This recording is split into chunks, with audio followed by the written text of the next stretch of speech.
Contexto Geral Entrevista, o Procurador Federal da Advocacia Geral da União no Ceará, Moaceni Filho.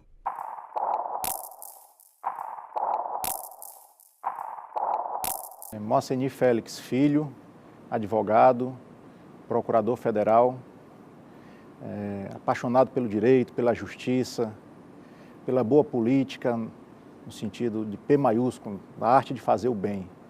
Eu acho que essa cidadania que nós temos que exercitar no dia a dia, e eu tenho procurado, ao longo dessa minha vida, na minha formação, nos estudos, na sala de aula, que ainda frequento como docente, também inspirar um pouco os meus alunos acerca desse sentimento, acerca desses objetivos da vida em sociedade.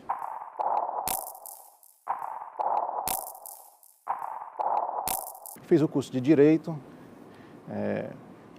creio que até no curso mesmo secundário, no Colégio Marista, inspirado por aqueles princípios da boa convivência, da boa relação, do respeito ao próximo, enfim, a gente vai criando valores, agregando valores na nossa formação e dentre tantas profissões, tantos caminhos que surgiram na minha frente, como surgem na frente de tantos jovens, eu optei por essa área do direito, que é uma área muito vasta, muito rica, muito empolgante e que me tem trazido grandes alegrias e também grandes desafios. Então, formei-me no curso de Direito, como já disse, advoguei de forma liberal há alguns anos e ingressei por concurso na Advocacia Geral da União, na carreira de Procurador Federal. Também atuo na Ordem dos Advogados do Brasil como conselheiro estadual, já terceiro mandato consecutivo de conselheiro, creio que contribuindo um pouco com essa trajetória aqui no âmbito do estado do Ceará, tanto no que diz respeito à regulação, à fiscalização, ao incentivo, ao incremento da profissão do advogado, como também debatendo, discutindo e propondo questões de interesse local da sociedade, de interesse de todos os que habitam no nosso estado do Ceará. Questões das mais diversas áreas que são encaminhadas à nossa seccional da OAB e lá naquele órgão máximo que é o Conselho Pleno Reunido, a gente tem contribuído um pouco com essa visão cívica, nessa construção não apenas de um saber, mas também de uma sociedade mais justa, igualitária e solidária. Então é um pouco dessa nossa trajetória que a gente vem exercitando e também crescendo com a experiência e com o ensinamento do outro.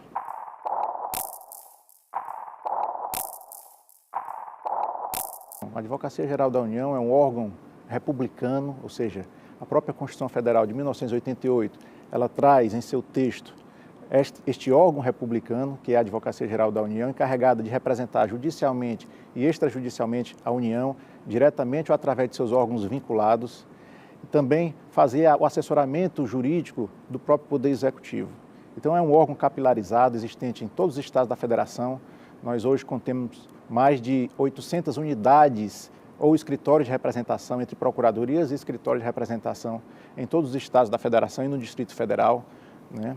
Então, no sentido de que este órgão de assessoramento, este órgão jurídico de representação da União vem crescendo e vem realizando um trabalho importante para a sociedade brasileira de trazer tranquilidade jurídica, segurança jurídica para a implementação das políticas públicas. Então, a Advocacia Geral da União é um dos órgãos que integra a chamada Advocacia Pública, ao lado também das procuradorias dos estados, das procuradorias no âmbito de todos os municípios brasileiros. Então, a advocacia pública, que esta advocacia, ao lado da advocacia liberal, é essencial ao próprio funcionamento da justiça. Então, indispensável a própria justiça. Justiça não se entende no Poder Judiciário, justiça enquanto valor, né? É algo até maior, algo que todos nós somos instados a fazer no nosso dia a dia, distribuir valores de bem, e a justiça é um desses valores. Então, a Advocacia Geral da União, ela tem essa função, tem essa missão precípua de representar judicialmente e extrajudicialmente a União enquanto entidade federal e, para tanto, desempenha nas mais diversas áreas do serviço público, saúde, educação, atividade de consultoria no âmbito dos ministérios, no âmbito das autarquias e fundações, mais de 150 autarquias e fundações espalhadas por todo o país, por todo o Brasil. Realiza esse trabalho preventivo de controle de legalidade dos atos, dos contratos, nas licitações, nos convênios de repasse de verbas para estados e municípios e também na defesa do erário. Importante esta missão da Advocacia Geral da União no sentido de defender o que é do povo, o que é da sociedade, o que é do país. Então, o advogado público, esta categoria a qual eu integro, nós temos introjetados essa visão publicista, esse sentimento público, né? Não só um sentimento privado, uma moral individual, mas uma necessidade de defender o que é do povo. Então, temos muito zelo com o que é do povo, com o que pertence ao erário, com o que pertence à própria sociedade.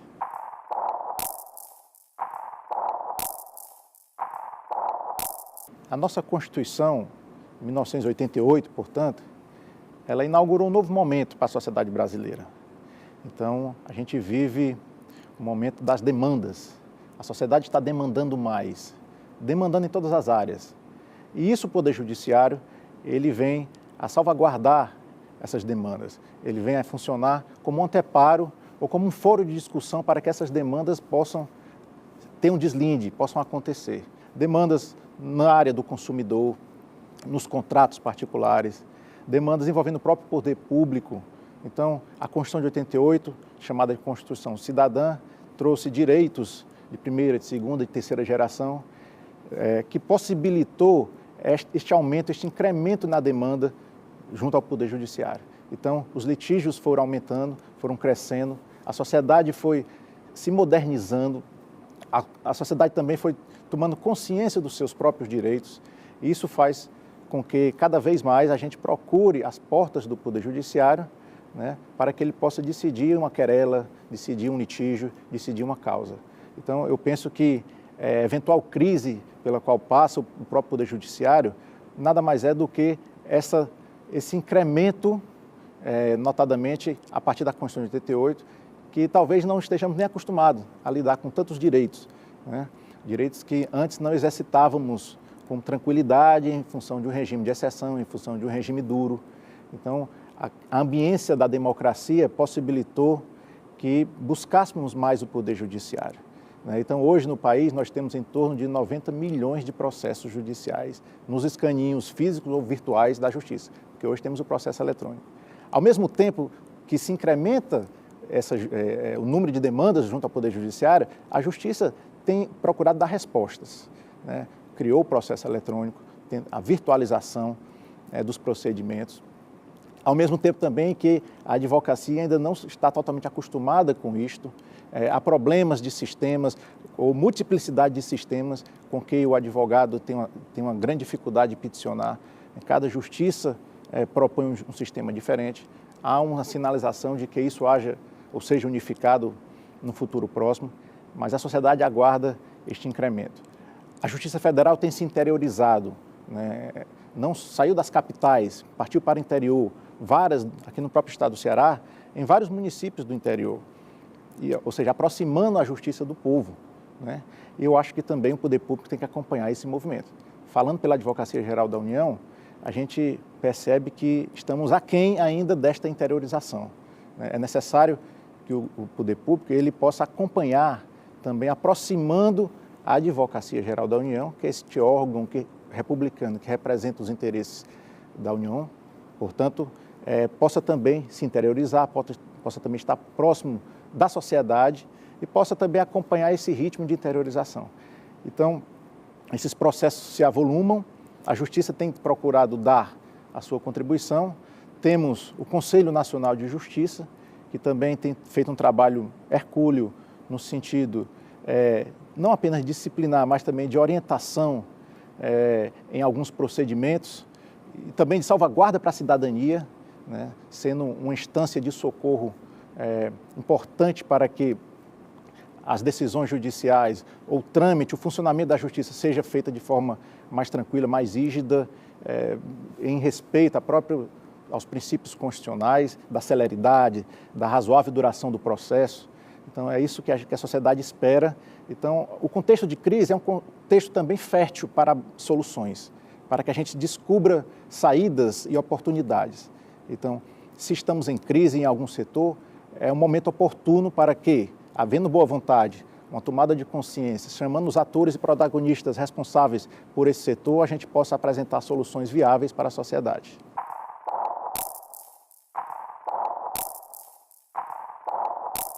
A cidadania, ou seja, a virtude cívica, é um exercício prático. Não é simplesmente uma categoria teórica. Então, é na prática ou na praxis social que se desenvolve, que se aperfeiçoa e que se consegue um grau mais elevado de cidadania, na ajuda ao próximo, na cobrança dos direitos. Às vezes a gente é muito tímido em exigir direitos, né? Tendo consciência e tendo direito a tais direitos, ou seja, as garantias, que é a proteção dos direitos. Às vezes somos tímidos com relação a isso, né? Mas é necessário uma educação libertária, é necessário uma educação que promova este passo para a sociedade. Eu creio que a sociedade tem avançado, a sociedade brasileira, a comunicação mais aberta, mais livre, a imprensa livre, inclusive, os meios de mídia, a comunicação hoje virtual, tem possibilitado um exercício de troca de ideias, de liberdade, de manifestação de pensamento nunca antes visto. Então, eu penso que isto tem melhorado. É preciso melhorar também o aspecto da moral social, da moral coletiva, a questão ética. O professor Mário Sérgio Cortella, da PUC de São Paulo, ele diz algo bastante interessante sobre o aspecto da ética. A ética se resume, de uma forma simples, evidentemente, na questão do querer, do dever e do poder. Eu quero, eu devo e eu posso. Há coisas que eu quero, mas não devo. Há outras que devo, mas não posso. E há outras que posso, mas não quero. E há outras que posso, mas não devo. Então, a ética, ela informa princípios para que a conduta humana possa resolver tais questões. No dia a dia, na prática, nas relações sociais, nas relações domésticas, no trabalho. E eu penso que nós, enquanto profissionais liberais ou servidores públicos, devemos também implantar esta ética, não só no ambiente de trabalho, mas também no desenvolvimento de nossas atividades. Enquanto procurador federal, eu penso que a gente, além do dever de ofício, de tratar com zelo a coisa pública, de ter cuidado, bastante cuidado, na defesa processual da entidade pública, porque por trás daquilo tem uma política pública, por trás daquilo tem um orçamento público, ou seja, muitas vezes a gente não compreende bem a atividade dos procuradores, porque pensam que, a gente vê comentários de todo tipo, não está apenas defendendo o Estado, mas o Estado é o interesse público objetivado. O Estado é essa sociedade organizada, no sentido de que alguns estão falando pela sociedade, conduzindo esta política, tentando, e hoje cada vez mais, uma política mais participativa, a sociedade se inteirando mais, a sociedade querendo ser protagonista de cada etapa de formação da política pública.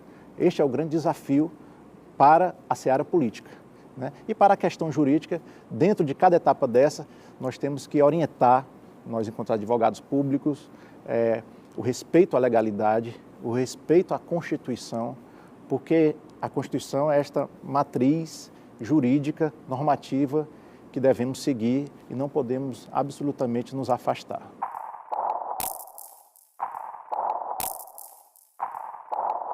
Hoje nós estamos numa era bastante interessante, a era da judicialização da política e da politização da justiça.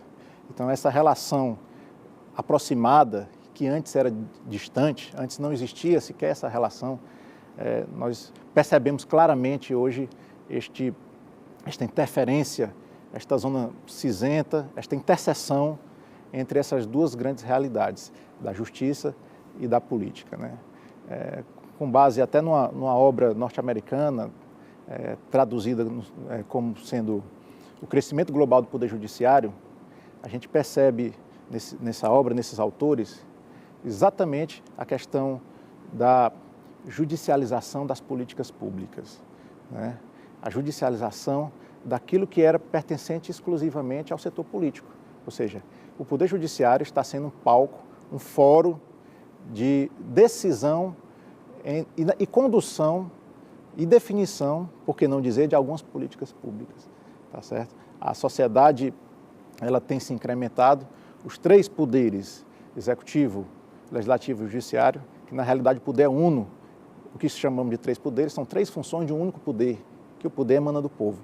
Então, o exercício dessas três funções estão embrincadas, né? Estão cada vez mais havendo interseção e ela se agiganta nessa questão do que alguns dizem como ativismo do Poder Judiciário, tá certo? Em alguns locais, esse termo ativismo é visto de forma pejorativa, mas, na realidade, tem tudo a ver com o autocontrole do próprio Estado, né? Não significa dizer que está havendo uma quebra, necessariamente uma quebra da harmonia entre os poderes, ou que o Judiciário esteja acima dos outros poderes, mas o Judiciário está à frente dos outros poderes quando ele assim é demandado, porque também o Judiciário ele tem a missão de decidir, ele não pode deixar de decidir, ele não pode ser omisso quando ele assim é demandado. Então, o controle das políticas públicas tem sido uma realidade, a judicialização de várias políticas, como por exemplo da saúde, né? A gente percebe isso no Brasil, ocorreu notadamente, teve assim um marco, podemos dizer, na década de 90, meados da década de 90, quando várias pessoas procuraram o Poder Judiciário para o fornecimento da medicação própria para o HIV, né? Então, algo que não era exercitado para isto, o Poder Judiciário passou a ser utilizado para o fornecimento de tais medicamentos. De lá para cá, isso tem incrementado. Não só para fornecimento de medicamento, mas também para internação, para tratamento, fornecimento de próteses. A gente lida muito com o processo desse jaez, o que é algo muito complicado, delicado, porque de um lado está o doente, o usuário do sistema, que não pode esperar, né? A saúde, ela não pode esperar, ela tem que ter uma resposta, né? Existe um diagnóstico, muitas vezes, e carece de um tratamento. E, por outro lado, também tem o poder público, tem a sua peça orçamentária, que muitas vezes se vê malferida, vamos assim dizer, com decisões judiciais, né? E no próprio sistema também de saúde, alguns dizem que nós temos dois sistemas públicos. Os que são usuários do sistema com base em decisões judiciais e o restante da população. Então, muitas vezes, aquela pessoa com a decisão judicial fura uma fila de uma operação, de uma cirurgia, de um transplante, né? Não que não mereça, não que não necessite, não é essa a questão. Mas se torna delicada, primeiro, por trazer uma nova questão para o poder público. Hoje, com a judicialização da política pública, especialmente da saúde, o governo ele tem que dialogar, não apenas com o parlamento, ou seja, ele tem duas preocupações. A primeira, dialogar com o parlamento na confecção do orçamento público, mas também tem que se preocupar juridicamente em não ofender a Constituição. Porque se assim ele fizer, o Poder Judiciário, pela judicialização, como diz, das políticas públicas, vai interferir nessa política pública e vai quebrar toda a previsão de gasto com relação a essa política pública. Há um dado interessante no Rio Grande do Sul, que em 2014, salvo engano, eles gastaram 235 milhões de reais na questão local da saúde para atender a em torno de 60 mil pessoas, certo? No entanto, isso com base em decisão judicial, 235 milhões de reais, cumprindo decisões judiciais para atender a esse número de pessoas. E, igualmente, fornecendo a mesma quantidade de medicamento, fornecendo a mesma quantidade de tratamento, eles conseguiram gastar pelo usuário normal, pela forma normal de uso do sistema, gastaram 70 milhões de reais atendendo a quase 2 vezes mais o número de pessoas. Então, a judicialização da saúde é um custo muito caro para o Estado, porque quebra, como disse, toda a previsão de gasto orçamentário.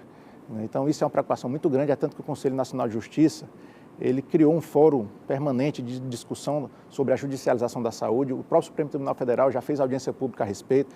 O Judiciário está preocupado com essa questão. Não é uma preocupação apenas do poder público, no sentido do poder executivo, né, que gerencia o sistema de saúde pública, mas é uma preocupação até dos planos de saúde, é uma preocupação, enfim, dos profissionais da medicina, né, é uma preocupação de todos, porque todos querem ter acesso à saúde, a Constituição assim garante, é um direito de todos, dever do Estado, o princípio da universalidade, da igualdade de cobertura, da ampla cobertura, enfim.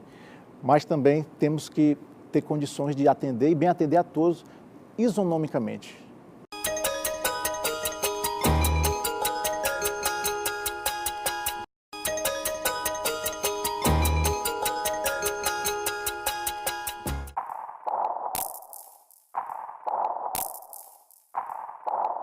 A questão da corrupção é algo realmente que traz muita indignação a toda a sociedade, né? Notadamente quando pessoas penhoradas, em princípio, de uma responsabilidade na boa condução da coisa pública, quando assim corrompem, daí o nome, né? Com este dever e malversa uma verba pública, malversa um dinheiro destinado à sociedade, a um projeto, muitas vezes, um projeto essencial para a sociedade, um projeto de saneamento, certo? Um projeto de respeito à saúde, à própria educação, que é algo fundamental para que a sociedade possa se desenvolver minimamente num Estado democrático. Então, existem muitas legislações acerca do combate à corrupção, o próprio Código Penal, a nova lei também do anticorrupção, combate à corrupção, que possibilitou o poder público ter uma atuação mais eficaz com relação a empresas e agentes que participam deste câncer social, que é a corrupção. Então, existe também legislação mais antiga, como a própria lei de improbidade, a lei de desrespeito à ação civil pública. Então, instrumentos a cargo do Ministério Público, da Defensoria Pública. A própria advocacia pública tem um papel muito importante, um pouco conhecido no combate à corrupção, que é o papel preventivo, né? A atividade de consultoria jurídica junto aos gestores públicos, né? Então, antes de um contrato ser firmado, antes de um edital de licitação ser lançado, ser publicado, está ali um procurador, está ali um advogado público a assessorar, a corrigir um termo que de repente pudesse causar dupla interpretação ou desse imagem a direcionamento de um objeto, enfim, ou mesmo um aspecto, um indício de corrupção propriamente dita. Então está ali o advogado público de modo a verificar esses erros, a corrigir, a propor uma alteração no edital, enfim, num convênio, numa peça administrativa, emitindo seu parecer, opinando a respeito desta política pública que seria ou que será implementada. Então, eu penso que há vários modos, há vários meios, mecanismos de se combater a corrupção, tanto com participação de agentes públicos, como a sociedade também, que tem denunciado, que tem procurado a imprensa, que tem procurado meios de comunicação, que tem sido mais diligente, penso eu, nessa questão. É algo também que a gente não tolera e é algo que a gente deve buscar sempre, uma ação preventiva e também uma ação que busque não apenas noticiar o fato. Eu acho que a sociedade quer respostas, quer uma solução eficaz. A sociedade quer ver o dinheiro de volta. E eu posso afirmar, no último quadriênio, 2010-2014, falando da Advocacia Geral da União, ou seja, ex-cátedra, falando da onde eu pertenço, em 10 mil ações ajuizadas nossas no combate à corrupção, conseguimos recuperar a cifra, veja só, de R$1 bilhão. Então, é uma ação importante nesse setor, indicando uma proatividade da advocacia pública, né? A advocacia pública que não está lá postada tão somente no polo passivo, para defender, mas também no polo ativo, para colaborar com a boa prática do gestor público, para colaborar com a própria sociedade, indo atrás de verbas que foram malversadas, indo atrás, enfim, de recuperar o patrimônio público.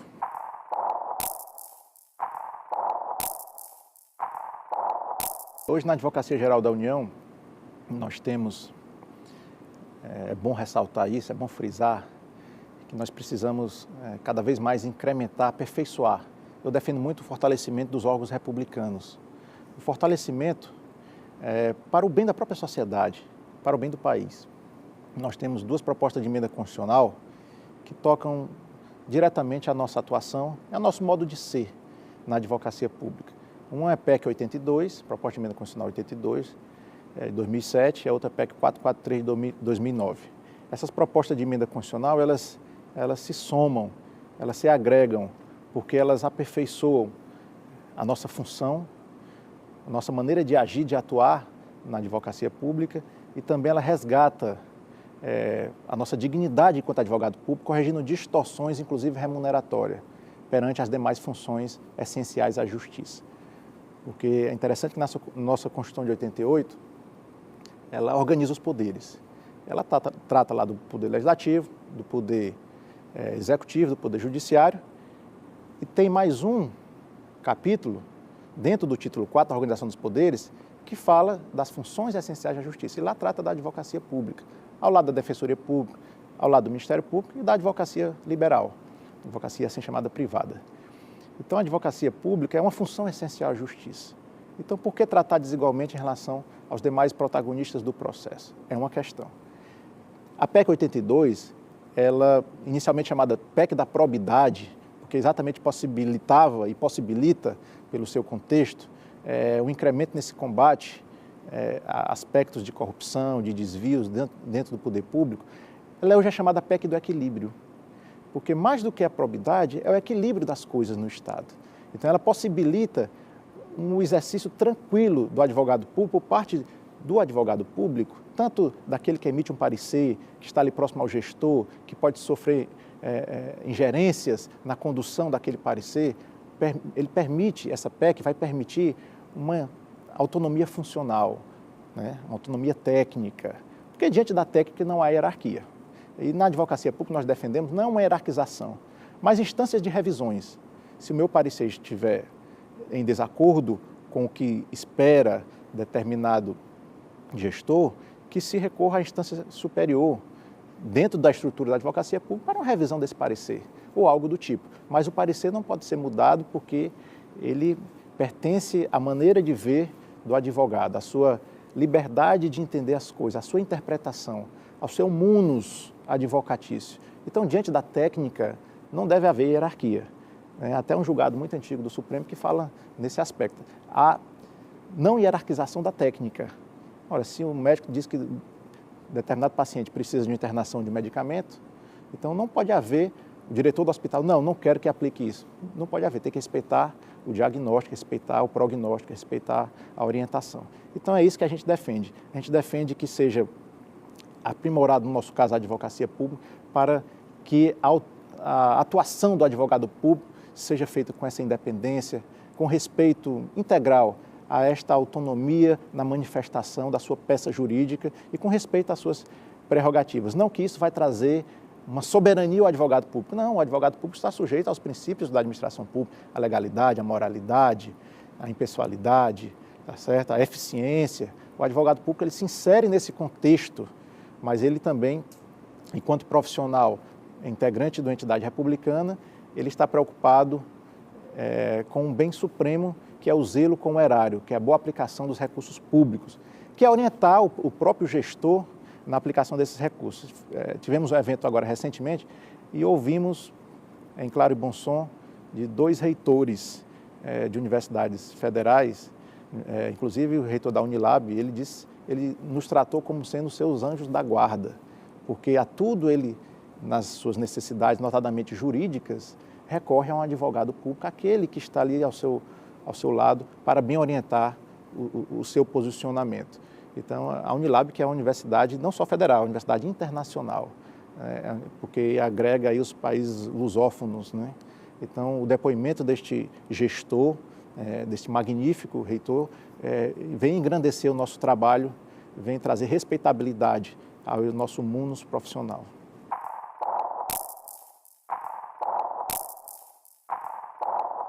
O Enem, o Exame Nacional do Ensino Médio, ele inicialmente criado no final da década de 90, com o objetivo primordial, inicial, de avaliar, né, o ensino básico, ele, ao longo do tempo, ele foi assumindo novas funções, ele foi adquirindo novos objetivos, né? E hoje a gente sabe que o Enem, ele está, podemos dizer assim, consagrado, né? Eu, conversando até com alguns educadores, professores de ensino médio, eles dão esse testemunho de que esse exame nacional ele foi se aperfeiçoando com o tempo. A cada aplicação, até mesmo equívoco na aplicação, na confecção das provas, enfim, que fez parte desse conjunto de aperfeiçoamento da própria política pública, né? E hoje esse exame é um exame que bem divulgado, bem difundido e que serve como parâmetro para outras políticas públicas do próprio governo, como, por exemplo, o ProUni, né, que é a possibilidade de bolsa parcial ou integral para as universidades particulares que utilizam o Enem como porta de entrada, né? Então, o Enem ele tem essa possibilidade. E a gente também fala do FIES, que é o financiamento estudantil. Diferente do ProUni, que é uma bolsa, o FIES é um financiamento. Após o término do curso e o período de carência, o estudante vai ter que realizar o pagamento conforme preconiza a legislação respectiva. Então, o FIES ele também tem essa possibilidade de incrementar, de estimular, né, aqueles que, em princípio, não poderiam cursar uma faculdade, realizar seu curso de nível superior por questões financeiras, né? A gente sabe que o nosso país realmente tem, o acesso ainda é difícil, pessoas têm dificuldade, a realidade social é muito gritante, complicada, e esse programa ele vem a afirmar, possibilitar, portanto, esse acesso. Temos algumas ações agora recentes que trabalhamos em cima delas, não aqui no estado do Ceará, mas em Bahia, na Vitória da Conquista, e Mato Grosso, em que, agora recente, 2015, que 2 juízes determinaram que o FNDE, que é o gestor do FIES, realizasse novos contratos relativos a este financiamento.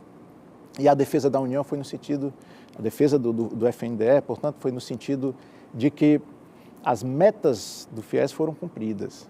Então, cerca de 12 bilhões de reais, só para 2015, foram destinados à prorrogação dos contratos, ou seja, todos os contratos de 2015 foram prorrogados, e mais, 250 mil novos contratos foram celebrados. Isso representa 1/3 a mais do mesmo período de 2014, do ano passado.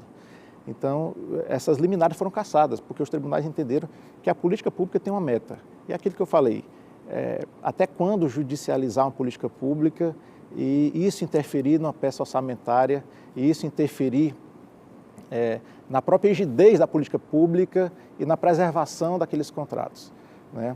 Porque isso foi provado tecnicamente que mesmo se novos estudantes preenchessem todos os requisitos, ainda assim não poderia celebrar este contrato de financiamento estudantil, porque as metas já tinham sido atingidas. Então, aí a questão não é jurídica, aí a questão é política. A gente roga que sejam destinados a cada ano mais numerário para que essa política possa crescer, porque se há uma procura, se a demanda aumenta, é porque há uma necessidade. Então, a gente espera que haja um incremento a cada ano que passa, cada vez mais, portanto, nessa política pública. Mas existe essa questão muito séria, que é a questão orçamentária, porque o gestor ele fica preso também, existe a lei de responsabilidade fiscal, né? Então, ele não poderá ordenar uma despesa, por mais que haja uma decisão judicial nesse caso, mas essa decisão judicial ela vai trazer um impacto para o orçamento público, né? Então, é algo que é muito preocupante.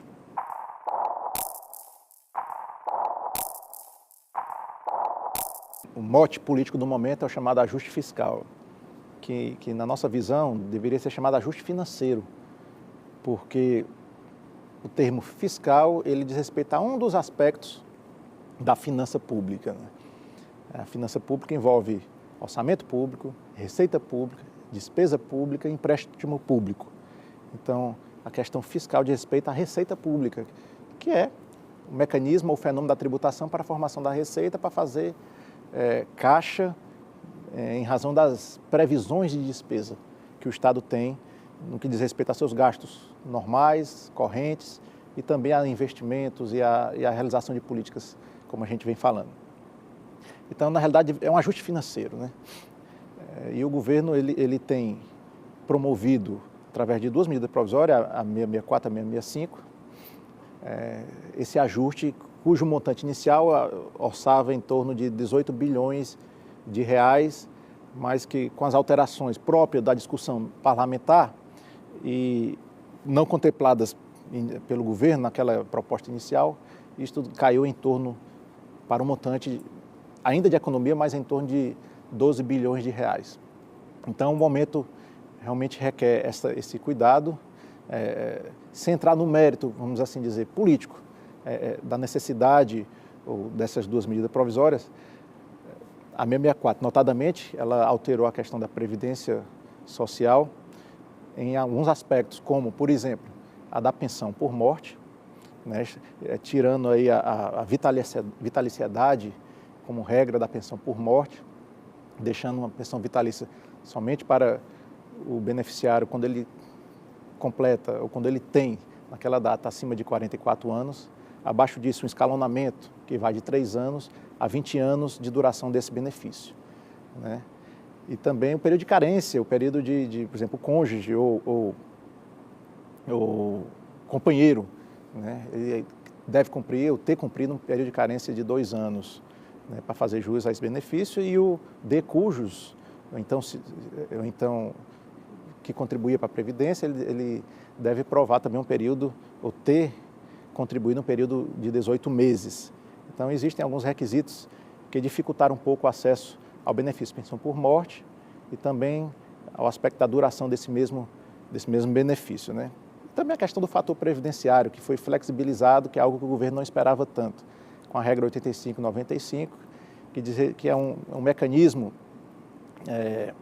aparentemente complicado, mas que possibilita a percepção integral do benefício e não haver uma redução desse mesmo benefício. Quando se soma a idade e o tempo de contribuição. Para a mulher, quando se soma a idade e o tempo de contribuição, se atingir 85 anos, e para o homem, se atingir 95 anos, ele faz direito a receber a percepção, portanto, desse benefício de forma integral, né?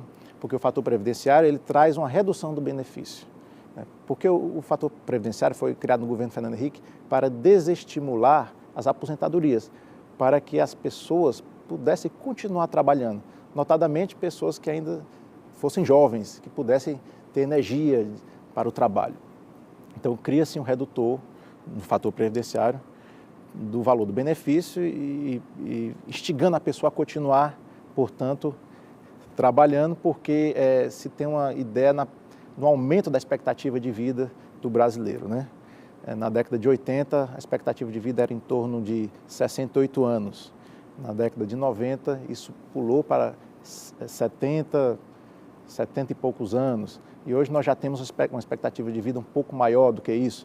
Há uma ideia de que em 2050 o Brasil tem uma expectativa de vida de 83 anos. Então, daqui para lá temos muito chão a percorrer. E o fator previdenciário, ele objetiva exatamente desestimular aposentadorias precoces, né? Mas houve uma quebra a este elemento do fator previdenciário, com a aprovação na MP 664, da regra 8595, como falei, 8595, possibilitando, portanto, quem atingir a esta regra, fugir do fator previdenciário e receber o benefício de forma integral. Então, o governo optou por realizar essa economia atingindo essas questões, notadamente, existem outras, e também se anunciou agora recentemente um contingenciamento de recursos em vários ministérios do governo, girando em torno de 70 a 80 bilhões de reais, algo que não está ainda fechado, que também não é algo extraordinário, no sentido de que em anos anteriores se percebeu a realização desse contingenciamento, que na realidade é uma acomodação no sentido dos gastos públicos. É necessário realmente otimizar os gastos públicos, né? E trazer mais essencialidade, a boa aplicação desses gastos públicos, né?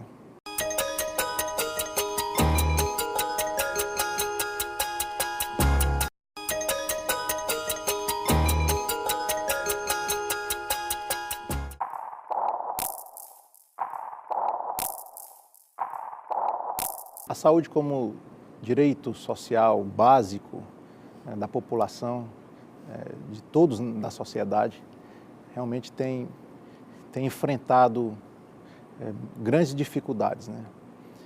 Alguns dizem que o cenário não é só local, não é só estadual ou municipal, e é uma pura verdade, é algo que, se você for aos outros estados aqui vizinhos, ou mesmo mais distantes, Brasil afora, você vai encontrar um cenário parecido. Dificilmente encontrará um ambiente mesmo de funcionamento a contento da saúde pública, né? É algo muito difícil porque o orçamento precisa ser cumprido, ou seja, aquilo que se construiu em relação à aplicação de recursos na saúde precisa ser respeitado, sob pena dos gestores, repito, incorrerem num crime ou numa irregularidade, numa ilicitude, ou mesmo numa irresponsabilidade funcional ou administrativa, ele se tornar um improbo, ou ser demandado pelo Ministério Público, pelo Tribunal de Contas, pelos órgãos de controle, pela Controladoria Geral da União, enfim, por todos os órgãos que se cercam da boa gestão, ou de fiscalizar a existência ou não de uma boa gestão pública. E, por outro lado, a gente tem o cidadão, que não pode esperar, que precisa ser internado, que precisa ser admitido, utilizando aqui o rigor do termo, no serviço público de saúde, que precisa de um procedimento, que precisa de um exame, que precisa de uma cirurgia, que precisa de uma medicação. Então, realmente é algo muito difícil, muito complexo. E aí, justamente nesse meio termo, ou nesse dilema, né, entre a necessidade do usuário do sistema de saúde ou do plano de saúde, usuário do sistema, e também o dilema do gestor público, que muitas vezes um médico ali de plantão não tem culpa, né? Falta para ele instrumentos para que ele possa realmente atuar com tranquilidade, ou falta soro, ou falta relatos que a gente viu, né? Equipamentos básicos, enfim, insumos básicos, para que ele possa desenvolver sua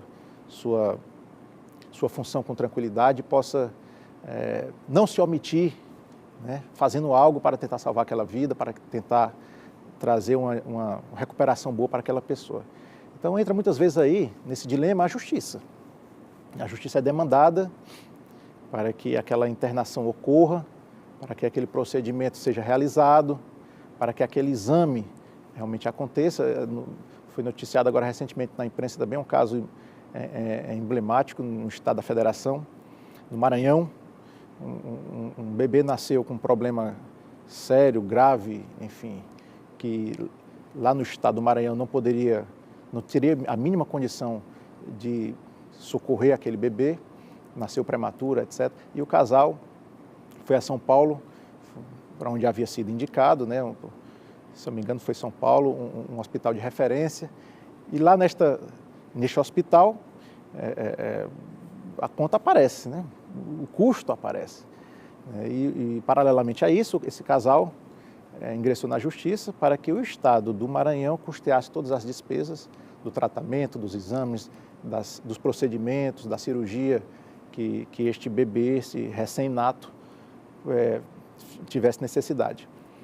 E essa liminar foi concedida e fica realmente o dilema, porque para o estado do Maranhão é um custo muito alto, é um custo elevado que foge àquilo que a gente costuma comentar, foge à previsão de orçamento, né?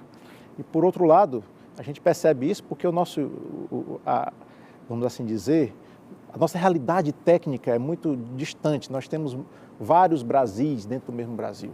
Nós temos centros de referência, no caso, estamos falando em medicina, e nós temos estados muito carentes nessa área. Então, às vezes, a gente precisa se socorrer desses estados mais avançados. E para tanto, se cria um dilema, uma celeuma judicial, porque o princípio básico da Constituição é que a saúde é um direito de todos e é um dever do Estado. Então, o que se previne hoje em dia é conversar, como, por exemplo, existe no Rio Grande do Sul, um fórum permanente entre Defensoria Pública, entre Estado, entre Poder Judiciário, para tentar, como disse, prevenir ações em relação à saúde, para prevenir a judicialização da saúde, ou seja, encontrando medidas que possam conciliar tanto a necessidade do usuário, que é premente, que é urgente, que é inegável, com exatamente a possibilidade do Estado em arcar com tais despesas.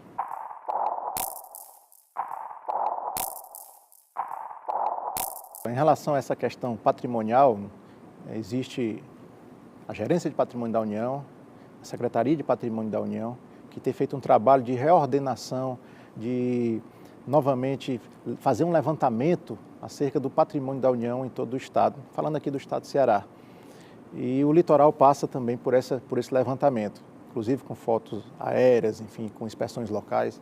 Tem sido feito um trabalho nesse sentido e se esbarra na questão das barracas da Praia do Futuro, falando aqui do nosso município de Fortaleza, né? Recentemente houve uma reunião conjunta entre o Ministério Público, que figura no processo que diz respeito a tais barracas, o município de Fortaleza e também a própria Advocacia Geral da União, em virtude da propriedade da terra, né? Então, no sentido de tentar regular e até mesmo demolir certas barracas que se encontram abandonadas, né? Dando aso, dando oportunidade para que crimes sejam cometidos, o uso de substâncias entorpecentes naquelas barracas, ou seja, até a própria questão sanitária também, né? Que é interesse da sociedade local. Não só a questão do lazer ou a questão urbanística, mas a questão sanitária. Então, tem sido feitas reuniões nesse sentido, de tentar uma solução viável, uma solução que possa atender não só o fortalezense, mas também o turista que se vale desse cartão postal, que se vale das praias, que se vale dessa estrutura que já é conhecida no Brasil afora, de barracas, né, que atende de forma diferenciada pela estrutura que se foi construída ao longo dos anos, né? Aquele que frequenta as praias aqui de Fortaleza, mas também é necessário respeitar o patrimônio público, é necessário ter essa regularidade com aquilo que foi concedido, que foi cedido pela própria União, que foi permitido pela União. Então, assim, as praias, o acesso é livre, deve ser livre, é um bem de uso comum do povo, né? Todos devem ter acesso às praias, ao mar, enfim, ao seu banho, ao seu lazer. Então, é isso que tem se buscado fazer, apesar das ações judiciais, tem se buscado fazer reuniões com esses agentes interessados, tanto a União, Ministério Público e Prefeitura, no sentido de trazer uma reordenação dessas barracas, chamando essas pessoas para que possa regularizar diante do que ordena o patrimônio da União.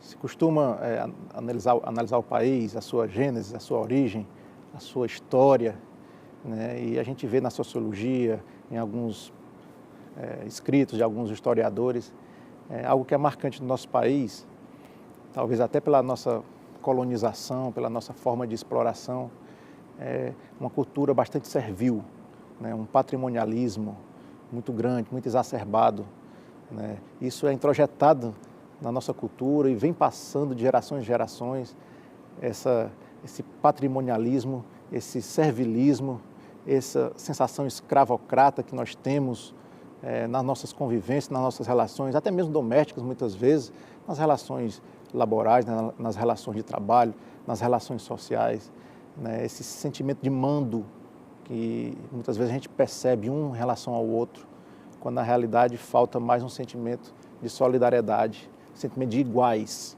Enquanto cidadãos, nós somos iguais, nós somos iguais em direitos, iguais em deveres. Falamos em direito, mas também não podemos esquecer os deveres, o dever de ser um bom cidadão. Então, eu penso que temos que combater muito esse sentimento que foi introjetado na nossa cultura, com a educação mais libertária, uma educação voltada para a crítica. Ser crítico não é ser ruim, né? Eu acho que a crítica, ela constrói, porque a crítica permite que a gente possa olhar com um novo olhar para aquele problema que está sendo enfrentado. Então é isso que a gente percebe. A sociedade brasileira, ela é permeada culturalmente, apesar das grandes diferenças de norte a sul que temos, ainda com esse sentimento que é enraigado, mas a gente percebe também que há uma luz. Eu acho que a sociedade ela tem despertado que não é possível mais permanecer como está. É necessário que a gente possa ter um novo Brasil.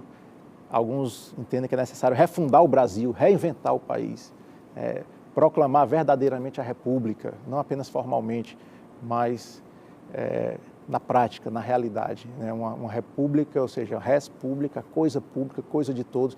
Esse sentimento de que não só o poder público deve cuidar da praça, não só o poder público deve cuidar do hospital ou da escola pública, mas todo cidadão, todo aluno de escola pública, todo usuário do serviço público, aquele que usa o transporte coletivo, né? Aquele que realmente, todo cidadão deve cuidar, deve se sentir parceiro deste zelo pelo que é do povo, pelo que é de todos. É bem verdade que muitas vezes não há essa reciprocidade no campo político, mas a política é o foro competente para a gente tratar das coisas. Eu acho que cada vez mais novas lideranças têm surgido nesse cenário político. Existe aí uma reforma política em andamento, a sociedade deve cobrar, deve realmente exigir para que novos nomes possam também surgir na política e uma nova política, uma nova maneira de ser e de agir na sociedade possa acontecer para que a gente possa romper, ou seja, ter essa ruptura, esse salto de qualidade na nossa convivência social, né? Isso passa pela questão econômica, isso passa pela questão financeira, é bem verdade, mas passa também pela educação. Acho que a educação, Paulo Freire tem uma frase muito interessante que se a educação sozinha não transforma o mundo, tampouco sem ela a sociedade muda.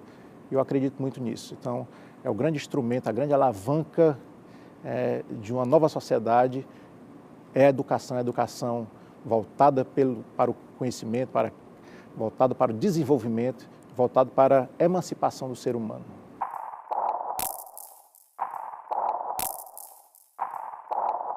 Eu penso que a gente deve cobrar uma reforma política estrutural, não uma reforma política pontual. Essa é que é a grande questão. Uma reforma política que mexa nas estruturas, que possa verdadeiramente influenciar na forma de decisão das políticas públicas, que possa aproximar o povo, o cidadão, que é o destinatário de tais políticas, né, do próprio poder público, aproximar o cidadão do poder público, do Estado. Uma reforma política que altere, que melhore o próprio exercício do poder, né? Eu acho que não só uma reforma política que altere regras eleitorais. É bem verdade que a eleição é a porta de entrada, no sentido de que os políticos ali são eleitos, os representantes são eleitos, né, para cumprir seus mandatos, etc. Mas, para além disso, uma reforma política no próprio modo de exercício do poder. Eu penso que no funcionamento dos órgãos republicanos. Eu acho que isso é muito interessante, realmente a gente trazer mais juridicidade, trazer mais praticabilidade à nossa democracia. Precisamos reformar os próprios partidos políticos, resgatar as bandeiras ideológicas dos partidos políticos, né? Então, e não aquilo que se escuta dizer de partido de aluguel, de partidos que se aliam em coligações muitas vezes que não têm a identidade nas suas bandeiras particulares, né? O que a sociedade espera é que haja um resgate de tudo isto e que o cidadão possa verdadeiramente ter vez e ter voz numa política com P maiúsculo na sociedade brasileira.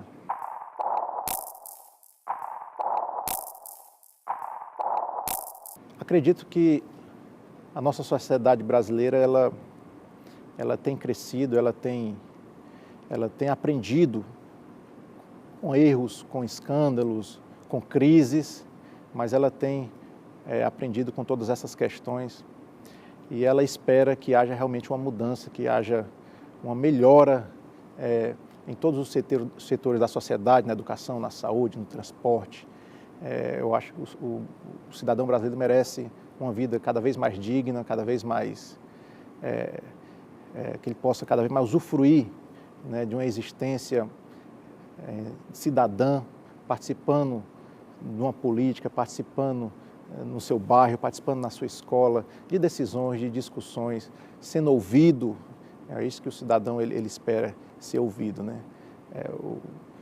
Eu acho que a gente precisa realmente cobrar daqueles que são eleitos, né? Cobrar uma participação verdadeiramente voltada para a sociedade, né? A gente percebe que isso está mudando, a gente percebe que isso está tendo uma alteração nesse sentido, apesar de toda a crise, apesar de todo o contexto muitas vezes dantesco, muitas vezes pessimista, mas a gente tem que ter sonhos, né? O sonho é o que move a vida, que move a sociedade. Fernando Pessoa, certa vez, ele disse que posso não ser nada e, de repente, posso nunca ser alguma coisa, mas tenho em mim, dentro de mim, todos os sonhos do mundo. E eu acho que é isto que a sociedade precisa ter. Nesta aparente ambivalência entre uma humildade, né, e uma soberba nessas palavras do poeta, mas eu acho que ele quis dizer que o sonho move e que a realidade é possível se construir uma sociedade mais justa, é possível, para além de uma solidariedade, uma fraternidade, porque você ajudar o outro por dever é uma coisa, agora ajudar o outro com a consciência de que ele é seu irmão é uma coisa totalmente diferente, que eu acho que aí nasce sim uma conscientização de que somos iguais e que nossa missão no mundo é verdadeiramente fazer o bem. E me vem agora à mente também um escritor francês, que ele diz que uma das missões, ou das atribuições mais honrosas do ser humano é servir ao público e ser útil ao maior número de pessoas. Essa doação pessoal, quer seja de um profissional liberal, quer seja de um servidor público, nós da advocacia pública, que nos devotamos diuturnamente em defesa da legalidade, da constitucionalidade, dos atos administrativos, defendendo uma política pública sobre o aspecto jurídico, sobre o viés da Constituição.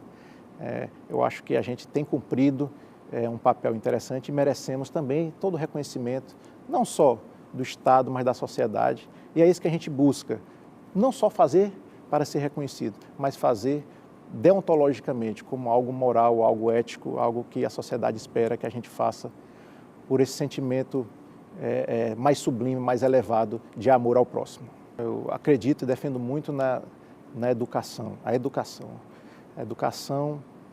é o grande motor, é o grande substrato, é a grande realidade que orienta e que norteia toda a conduta humana, né? Sem educação, não há sociedade de futuro, né? Eu penso que falamos em saúde, falamos em justiça, mas a educação é esse grande motor, é esse grande combustível para que uma sociedade possa verdadeiramente ser organizada, ser verdadeiramente uma sociedade consciente dos seus direitos e uma sociedade em que possa trabalhar mais uma visão cívica do Estado, uma visão cívica da própria educação enquanto explorada pelo poder público, da educação enquanto explorada pelo particular, da saúde enquanto serviço público também não exclusivo, a justiça enquanto essa grande realidade de distribuição dos bens da vida. Eu acho que sem educação não há nenhuma realidade dessa de forma mais qualitativa, mais eficaz, mais progressiva.